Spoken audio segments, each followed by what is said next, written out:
വയനാടിനെ ദുരന്ത ഭൂമിയാക്കി മാറ്റിയിരിക്കുകയാണ് മുണ്ടക്കൈ ചൂരൽമല ഉരുൾപൊട്ടൽ എന്ന് തന്നെ പറയാം. ഇപ്പോൾ 93 മരണമാണ് ഇപ്പോൾ റിപ്പോർട്ട് ചെയ്യുന്നത്. ഇതിൽ 45 പേരെ തിരിച്ചറിഞ്ഞു എന്നുള്ള വിവരം കൂടി നമുക്ക് ഏറ്റവും പുതുതായിട്ട് ലഭിക്കുന്നുണ്ട്.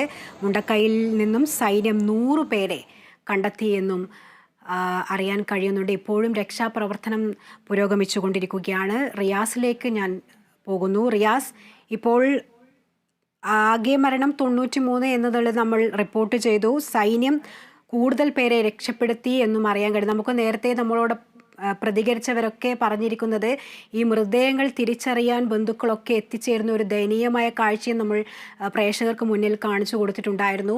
അതായത് പലർക്കും തിരിച്ചറിയാൻ പറ്റാത്ത വിധത്തിലായിരിക്കുകയാണ് മൃതദേഹങ്ങൾ. അത്തരത്തിലുള്ള കാഴ്ചകളുമുണ്ട്. ഇതിൽ ഇപ്പോഴും 45 പേരെ തിരിച്ചറിഞ്ഞു എന്നും ഇപ്പോൾ പറയുന്നുണ്ട്. റിയാസ്, എന്തൊക്കെയാണ് വിവരം? വാക്കുകൾക്കും വിവരണങ്ങൾക്കുമൊക്കെ അതീതമാണ് ഇവിടെയുള്ള ഈ ഒരു സംഭവം കാണിക്കുന്ന വേദനാജനകമായ കാഴ്ചകൾ എന്ന് പറയുന്നത്. ശ്രുതി പറഞ്ഞതുപോലെ ഈ ബന്ധുക്കളെ അല്ലെങ്കിൽ ആളുകളെ, സ്വന്തം ബന്ധുവിനെ തിരിച്ചറിയാൻ പറ്റാത്ത ഒരു സാഹചര്യത്തിലൂടെ അത്രയധികം നിലവിളിക്കേണ്ടി വരുന്ന, തേങ്ങലുണ്ടാക്കുന്ന ഒരു കാഴ്ചയാണ് വയനാട് മുണ്ടക്കൈയിൽ നിന്നും ചൂരൽമലയിൽ നിന്നും ഒക്കെ നമുക്ക് കാണാൻ സാധിക്കുന്നത്. 93 പേരുടെ മരണമാണ് ഇതുവരെ ഔദ്യോഗികമായി സ്ഥിരീകരിച്ചിട്ടുള്ളത്. അതിൽ 45 പേരെയാണ് തിരിച്ചറിഞ്ഞിരിക്കുന്നത്. ഈ 45 പേർക്ക് പുറമെ ഇനിയും തിരിച്ചറിയപ്പെടാനുള്ള ആളുകൾ ബാക്കിയാണ്. 48ഓളം ആളുകൾ നിലവിൽ തന്നെ ബാക്കിയാണ്. അതിനിടെ മുണ്ടക്കൈ മേഖലയിൽ സൈന്യവും NDRFും തമ്മിൽ ഒരു സംയുക്ത തെരച്ചിൽ അവിടെ തുടരുന്നു. ഈ നദിക്കരയിലൂടെയാണ് സൈന്യം ഇവിടത്തേക്ക് എത്തിയത്. എയർലിഫ്റ്റിങ്ങിനുള്ള ഒരു ശ്രമം കൂടി നടത്തിയിരുന്നു. പക്ഷേ ആ ശ്രമം പരാജയപ്പെട്ടിരിക്കുകയാണ്. ഇപ്പോൾ എയർലിഫ്റ്റിംഗ് ശ്രമം പരാജയപ്പെട്ടിരിക്കുകയാണ്. ഇനിയിപ്പോൾ നദിക്ക് കുറുകെ പാലം നിർമ്മിക്കുക, ആ പാലം സമാന്തരമായൊരു പാലം നിർമ്മിക്കുക എന്ന ദൗത്യത്തിലേക്കാണ് സൈന്യം നീങ്ങുന്നത്. ഡിങ്കി ബോട്ട് ഇറക്കിക്കൊണ്ടുള്ള ഒരു രക്ഷാപ്രവർത്തനം നടക്കുമോ എന്ന കാര്യം പരീക്ഷിക്കുന്നുണ്ട്. അത് വിജയിക്കുകയാണെങ്കിൽ കൂടുതൽ ആളുകളെ സുരക്ഷിതമായ സ്ഥാനത്തേക്ക് എത്രയും പെട്ടെന്ന് തന്നെ എത്തിക്കാൻ പറ്റും. നിലവിൽ ഇവർ റിവർ ക്രോസിംഗ് സംവിധാനം ഉപയോഗിച്ചാണ് ആളുകളെ കൂടുതലായി എത്തിക്കുന്നത്.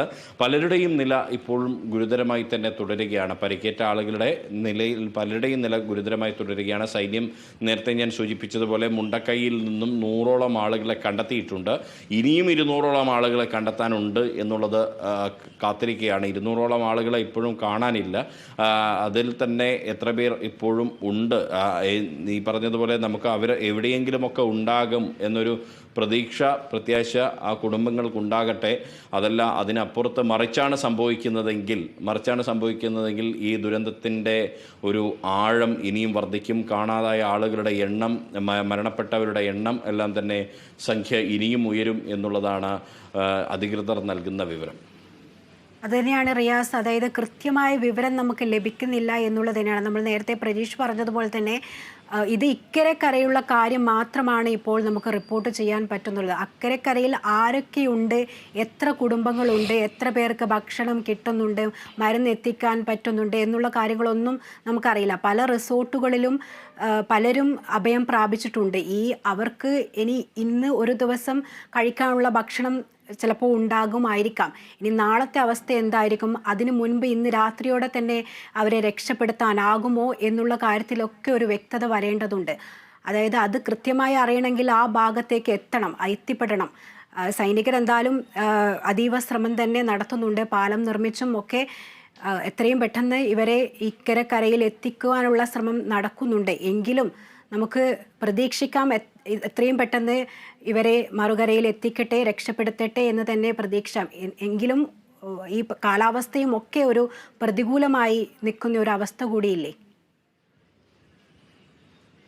തീർച്ചയായും ഈ നദിയിലെ കുത്തൊഴുക്കുണ്ട്, മൂടൽ മഞ്ഞ് ഇവിടെ ഇപ്പോൾ പ്രതിസന്ധി സൃഷ്ടിക്കുന്നുണ്ട്. ഈ മഴയുടെ ഒരു അന്തരീക്ഷമുണ്ട്.